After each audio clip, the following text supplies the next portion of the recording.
This was a terrible year for the tech industry. That's an odd thing to say at a time of record growth and profits.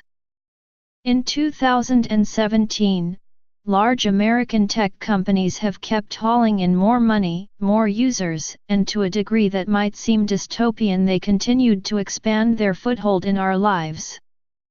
This was a year in which Amazon created a way for its delivery drivers to let themselves into your house, and Apple created a phone you can unlock with your face. Yet underneath this apparent success was a momentous shift in how the tech business deals with the world.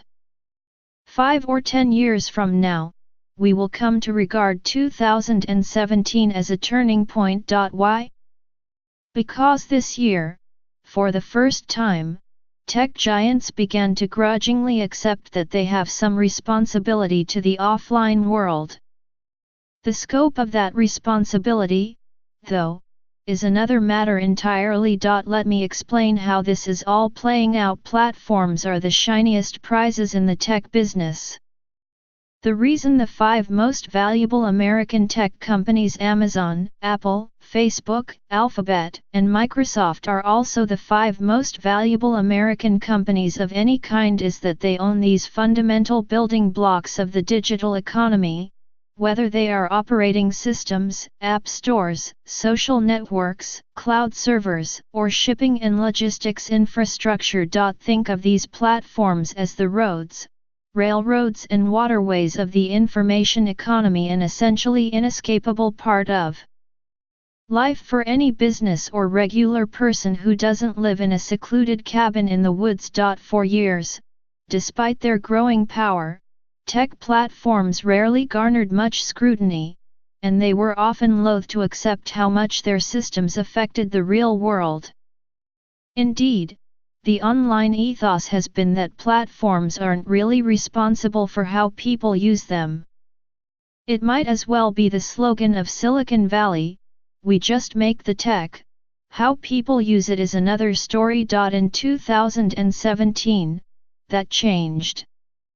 At first grudgingly and then with apparent enthusiasm, platform companies like Facebook began accepting some responsibility for how they are affecting the real world.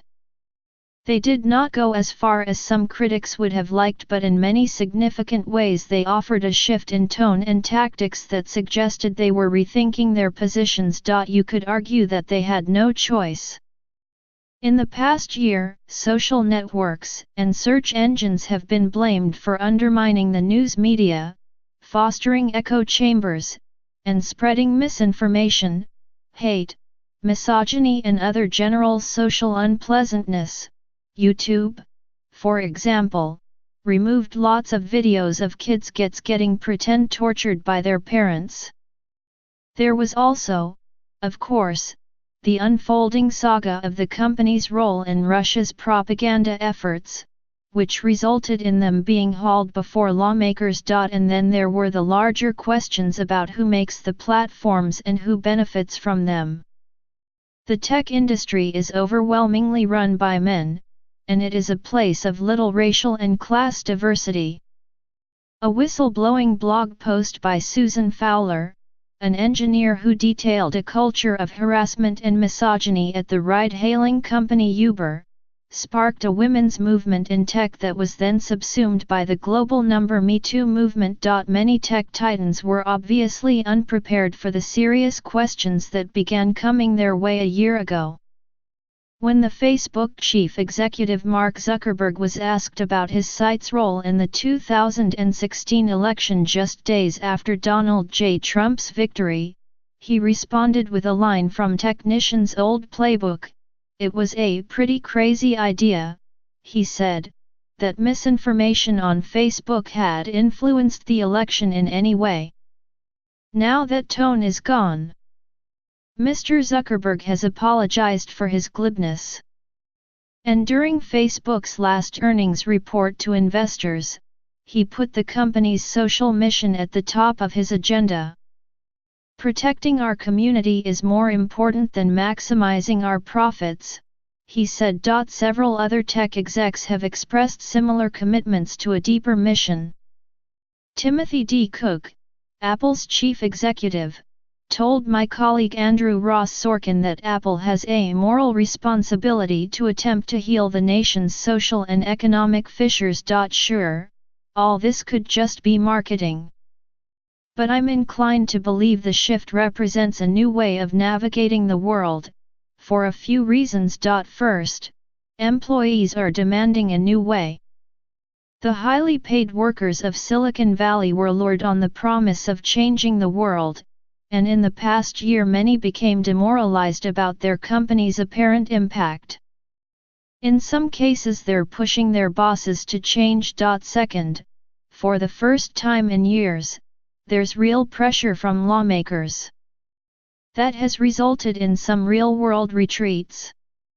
For instance, tech giants last month stopped fighting a bill in Congress that would allow victims of sex trafficking to sue websites that supported the sex trade. In another time, this would have been a gimme for tech companies. They aren't responsible for how people use their services, remember, not this time. If the big shift of 2017 is that tech companies now accept some responsibility for how their platforms impact the world, the big mystery of 2018 and beyond is what, exactly, that responsibility will look like. Mr. Zuckerberg said he was willing to risk the company's profitability to improve its community. Facebook has been testing new ideas for making its newsfeed less divisive and less prone to misinformation, and for promoting what the company calls meaningful social connections. Facebook is also testing systems that it said would more stringently police advertising, in the hope of preventing foreign actors from using its ad network to influence an election. And in response to criticism from former Facebook employees that its tech might be addictive, the company said this week that it has conducted extensive research on the subject and was using it to inform our product development. But what if these early efforts don't mitigate the problems? What if Facebook finds that offering people a less polarized news feed dramatically reduces engagement on its site, affecting its bottom line? Or what if the changes disproportionately affect one political ideology over another? Would Facebook stick with a kind of responsibility that risks calling into question its impartiality? I don't mean to offer a barrage of hypotheticals just for the fun of it. My point is that these issues would probably be pretty hard to solve, just as the packaged food industry did in the 1950s. Facebook and Google have lured users with convenience, while feeding them a diet certain to cause lasting harm. Roger McNamee, the musician and venture capitalist, told me. The problem cannot be addressed by hiring, it can only be fixed by changing the algorithms in ways that will materially reduce profitability. Or consider the question of diversity. I asked Ellen Pao, the former Reddit chief executive who unsuccessfully sued the venture capital firm Kleiner Perkins Caulfield and Byers for gender discrimination, what she made of the industry's efforts to address the issue this year. I would give tech a C grade, Ms. Pao, who is now the Chief Diversity and Inclusion Officer at the Capper Center for Social Impact, wrote in an email. Leaders are doing the bare minimum to address problems and are far from doing all that is necessary to solve the problem. She said she hoped for a far more vigorous effort that ushered in a complete overhaul of the culture of tech companies, and that held leaders accountable. It means firing all the people involved in the failures, from the CEO to the HR leaders to the board members in some cases, she wrote. Ms. Pao's and Mr. McNamee's comments underline the real problem for the industry. Once you accept that you're on the hook for fixing problems caused by the thing you built, people will start to expect that you really will fix them, even if the solutions are expensive or otherwise conflict with your business interests. So, yeah, 2017 was a terrible year for the tech industry. If the fixing does not actually happen, 2018 might well be worse.